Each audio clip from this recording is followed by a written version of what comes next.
gonna start. We'll go this way. We're probably gonna start back into the front because obviously the powerhouse is Okay. Yeah. point. All right. So this is totally redone. Oh yeah, we pulled everything out, all the wires. This is as clean as. Well, look at that box behind you over there. That's all stuff we cut out. I don't even want to know what it is, y'all. Broke rod. We found a broke rod in there. That was probably. Oh, dude. And that's only half of it because we took one load out yesterday. Don't even talk about it. Let's just get back in there. Okay. We shortened everything up we could just to give you more room and stuff like that. Right. Obviously, all your trolling motors batteries are on this side, so basically it's an Gotcha. enclosed system. You got the charger here, 60 amp breaker. Cleaned everything up. Everything's marine grade heat shrink, marine grade tin shielded wire, all that good Even stuff. move my Yep. oil pump over. Yep, I mean so- my oil reservoir over there. Yep, and these older Skeeters, the oil reservoir sits usually over the top of the Well, bilge area. it's right there, and you can't get to And nothing. you should have seen the pile of mud and stuff we Well, look, scooped that's out. what we've been. I have totally been washing that Yep. out, washing it out. I can't, and I didn't even know what it looked like down there. It was so bad. I'll tell you, so bad we had to pull the entire bilge plug or drain plug out, like Yeah. the whole Yeah. thing, just so we could get a big enough hole to keep washing everything out, so it would all. Unreal. Because it would have taken us hours probably if Okay. we had left that That- plug that's in. Like I said, legit. we reconnected everything. Like we talked about with the bilge wires and pump wires and stuff like that, just not making a good connection, giving you issues as far as Well, working and then not working and. is this different? Trolling motor wire? Yep. That's new. It's not the stuff that come in. Now we pulled all that trolling motor wire out, and that's brand new. Wire. Okay, so what kind of wire? What's the difference in that as opposed to what you pulled out? So what we pulled out was basically the same thing. It's 8 gauge, but it's just your basic standard copper wire. It's not tinged, it's not shielded, anything like that. And we're going to talk about this. We're gonna get into that, but Yeah, we're just absolutely. so this is brand new wire you pulled from the front. Yep. And when I got in here and I started pulling, the trolling motor wire out, because when they rig these boats from the factory, they throw like 30 feet of wire in there, no matter if it's an 18 Oh, footer or a 21. I've been there. So I It's pulled it unreal. out, and there was, kinks, and there was actually some breaks in the negative wire where water had been getting in there, causing some corrosion. So what does that do if water gets in there? Basically, you're talking about a lot more resistance. Your trolling motor is going to be a lot less efficient. Your wires are going to run a lot hotter. Lots of things can happen. It's just not a good scenario that you want out there on the water. or So anything that's like that's actually going to start running back to your trolling motor and start heating up that. Oh yeah. the foot, and Yep. you start getting connections, and then stuff starts burning out in time. Oh yeah. Melted wires. Like I said, not to the extent that some people look at, but the potential for boat fire, stuff like that. When you talk about Right. smaller wire with cuts and corrosion and stuff like that. Right. I had another boat in here this morning. We did the exact same thing. Pull everything out, all the wire. Love They're it. so corroded in his boat, you can pull it apart, just break the wire. Well, and like I said, this stuff happens over 20 years. Oh yeah. But if you had to, if they were putting this in the factory, you would get a whole lot better life out of this stuff. Oh yeah. Right. Absolutely. And All a lot of boat companies are now, but like Well, we talked they about learned about- 10, 15, 20 years ago, they didn't know the difference between copper and We didn't even know. steel. They didn't know what Livescope was 20 years ago, though, either. Oh, yeah. So when they didn't even set it up for electronics. Absolutely. I mean, as you can see, we were talking about what was in the dash, this Lowrance, Yep. and if y'all are talking about that right there, that is ridiculous. Which y'all need to stay tuned because there's going to be a custom dash shroud coming later on, hopefully. Oh yeah. We're working on that'll something with be that. good. Yeah, it's That'll going be to be neat. And then I guess if you want to trade sides, we'll go over the opposite, let's- which is let's- going to be let's flip sides. powerhouse for the graphs and Let's stuff flip like that. sides. I mean, this. So same thing here, like we Okay. talked about, Right. just shortening everything up, that kind of thing. Right. We are running a 100 amp hour deep cycle ionic Right. in parallel with a 50 amp hour as well. So you have a total of 150 amp hours. Over Now, here. the reason I did that is when I first started, Yep. I had, and we'll talk about this in the video, but I had it like separate power, separate this, and then I've learned over time that it's lithiums which are the most important thing, and good clean wiring, and we're going to really talk about that. yeah. But look how much cleaner that is. Oh yeah. Man, just if you remember when I reached over there before, Yep. it was a chore to find my switch. Oh yeah. It was a chore to find my switch. So, And we could throw, you know, I snagged some before pictures, so we can definitely throw some before pictures up if you want to. we might not want to. People might start laughing, you know. That's the thing is, like, people need to understand that, you know, they get in their own boat and they think, you know, oh, well, that's, you know, it's okay, or it's the best it can get or whatever. But when you see what you know, other people have had before and after, you go, oh, that could be my boat. Right. Needs to be my boat. Right. It makes life less headache, simpler. I mean, well, I mean, I've had a couple issues where stuff, like I flipped my bilge the other day and it didn't work. And then I got to come back here and jiggle a wire. And it's, you connect, then you get it going. And you'll do what I'm doing. You see where I was standing right there. And I got it going. And I doused myself some good old muddy water. Oh, yeah. Yeah. And so, you know, those kind of things now that when you got the disconnect switch, which I'm a big advocate of disconnect switch with Livescope. I got to have it. There is a parasitic draw. And I'll tell you why I know that. If you get on the Ionic app, turn off everything. And just turn off everything and leave that on, and it will show you there's a parasitic draw. A lot of people argue, oh, it's off. Yeah, it's off. But it's sitting there waiting on that fish finder to turn on and send it the signal to fully power up. Just because it's not pulling 1 amp of power doesn't mean that it's pulling nothing. I mean, when you do that for, say, 7 days in a row, 14 days in a row, sometimes people gone off work and you come back home and go fishing. You ain't fishing. You charge your batteries and unplugged them when you went to go work offshore, and you thought you were going to come home and go fishing. No. So this is so clean. I appreciate that. This is so clean, but it's just also it's like you can. I can actually now put me a jug of oil back there. Jug of oil, spare prop holder. You can do a lot of stuff with this with just how clean. Toolboxes. My wires were hanging over the edge of the fuel tank. But look at that. And that's a custom. Tell me about this wiring kit. So basically, we run our own custom wiring system here. I mean, it's going to be very similar to other products on the market, but we do things, you know, slightly differently as far as, you know, which I'm not going to dive into because we can't give away trade secrets that easily. I ain't mad at you, but we run 2 runs of 8-gauge duplex 10 shielded marine grade wire. One goes to the console, one goes to the bow in quotes, because usually we put it in the rod blocker just so it's easy to get to if you ever have an issue. Right. They dump off into dual six gang fuse panels there, which power everything. So especially at the console, like right now where we're only running 11243, you still have that 6 gang fuse panel there for expansion. You know, when we put that custom bow shroud or dash shroud in there, and if you want to go to 2 units, you literally just dump your power cable in there, put 2 ring ends on it, go right to that fuse panel, drop your fuse in, you're good to go. And so I ain't got to rerun new wires. Nope. I ain't got. It's ready. Nope, it's ready for expansion. Yeah. If you're putting 6 graphs on here, then we might have to talk about putting another. Well, look here. I like simple. I like 1 and 1 and go with the. You know, that's me because I don't do as much side imaging. I probably should do more. Absolutely. But I tend to just get up there and go fishing.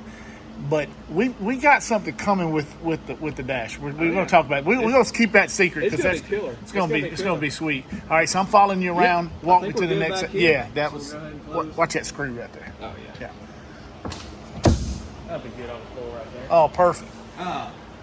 Okay. Not gonna be able to see a whole bunch up underneath here. Well, here's the thing: you can actually see up underneath there. Because I replaced the whole fuse panel, and I will go. I had a video where I talked about it. I pulled it out, and I fought wiring issues forever. And when I fought those issues, I would get the live well to work or get the bilge to work, and then it would stop, and you would jiggle, and then I finally got up under it and realized it just all that moisture and corrosion that they had it literally rusted out. And so I bought a new one, put it in, hooked it all up, and it worked good. But the problem is they don't attach. I had it literally hanging on the side because it was so. It just don't go back in there the same way. Yeah, I'm sure you'll slide over here and get some shots, but it ain't hanging in there anymore. We've got everything tied up. Oh my God! You know, here's my next thing. I can actually touch the throttle now without catching a wire. We've got everything routed up and around and in, like we talked about. You know, with the switch panel here. Yes. The factory bolt. You know, the factory nuts that aren't locked coming loose on you. That's no longer. No more. Unless you. On account for the little bit of flex you have on the plastic panel there. But well, look, every time I get to the lake, I had to push it back in. Oh my God, this is, it looks good. Looks good. Let's keep going. What you need? You need some power issues up here? Right there. What does that say? 13.6 volts. Okay, now hold on. I want to say, did you catch it before and after on this one? We didn't. We got so busy I pulling want to say it was out. 12.4, 12.5. Probably. 12.4, 12.5. Probably. So I'm running 13.6 here right now. Yep. That's almost, and I may have some screenshots where I shot some of this, but I want to say that's a volt 1.2. So that's clean. So I'm getting the actual full power. Yep. And I'll grab this one to show. The man's doing work in here, y'all. I just want to let y'all see this. We are only slightly busy. Oh, you finna pull some. Look. But we. All right, so here we go. So you're gonna get true. Yeah, we're tapping directly to batteries here. Let me see if I can get right in here on this. Yeah. There we go. And the Garmin's are going to read a little bit hotter for whatever reason. So I don't know why. that's 13.2 pretty much. Yep, 13.2. So with the way the Garmin's read, like I said, I don't know why their programming makes the voltage read hotter, but obviously So that's you're full getting voltage. Yeah, you're getting I'm full getting voltage. 100% of my voltage. Yep. It'd be like if you took your unit out of the box, had the power cable, put ring ends on it, went straight to your battery. That's exactly what's happening right now, essentially. Yeah, and we're gonna talk about something with that too. Yep. We're gonna talk about some of that because I got some questions on that. Yep. So And then just I'm getting full power. Yep. So here's the thing. And this is. Tell me about this. So that's going to be exactly the Because same. this is not what I had, but Yep. it is, but it isn't. Yep. We use all of our hardware parts for our wiring harness are all going to be produced by Blue Seas. Okay. They're the most reliable company that I know of. You know, we've done some testing as far as ohming stuff out, testing the conductivity of certain parts and stuff like that. There's a lot of other brands on the market, especially cheaper brands. Right. And it's just something that you don't really want to fool with. And I mean, You've got it all. It's all labeled, but this is your custom. Yep. Wow, I like that. Yeah. And it's definitely. I had something similar. Yeah.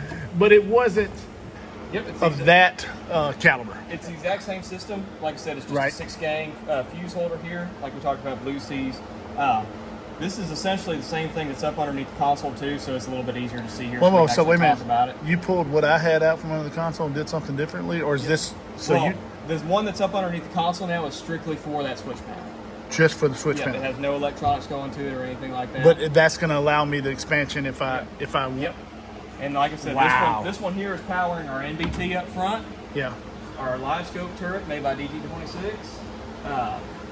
It's powering our GCV20 box and our 2 LVS boxes here.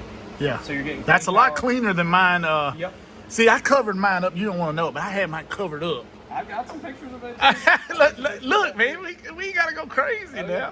But everything's tied up. You know, nothing's going to be draping around on the floor. You're not going to be. So I have tangling- full use of my box. Yeah, again. you're not going to be tangling baits, pulling baits against wires or anything like that. Wow. I'm impressed. It's- We're not through. This is Oh, we yeah. got to go Oh, here. yeah, we got to keep going to the front. This is legit right here, Yep. and it's easy to find my problems right here. Yep. So what actually? How do I do it? Yep. You just push that yellow lever. It drops off. Everything's labeled in there. Oh, so Fused. it's definitely labeled. That's nice. You'll have to pardon my poor handwriting. Well, I'm gonna stick it back on just a second. I got one hand here. Yep.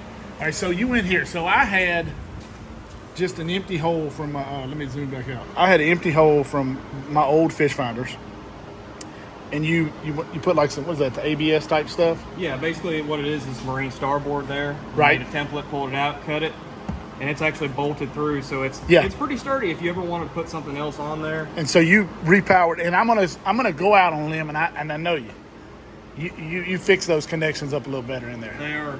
They are directly to that wire going to the back. But I'm saying you fixed those up, made them a lot. Yeah, we pulled everything apart. But this is my favorite part.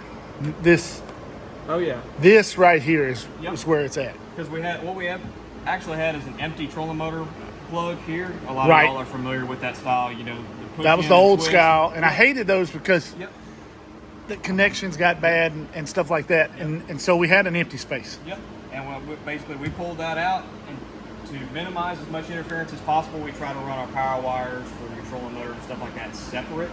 like we talked about, it's the same with the Livescope coming down the side and not Right. falling in the same channel as your power wires going down. And wait a minute. So that's just that's a big deal. Yep. So I'm gonna set this down. We're gonna. Yep. So you didn't just run it over there to run it. You run it there for a reason. Yep. Isolation. You believe even with the good wiring, you still need to isolate it as much as possible from trolling motor. Absolutely. Because you're not going to get interference from the foot, Nope. but you can get it from the power cables. Yep. As good of a company as Garmin is, when you actually get down and pulling their trolling motor wire apart, stuff like that, they're not using 10 shielded wire. They're using just standard copper wire. So you have no isolation on the trolling motor side.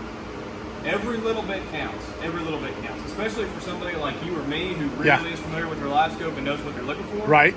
We need it to be exactly what we're looking for all the time. Right. Not this, you hit the trolling motor pedal and the screen blows out and then goes out.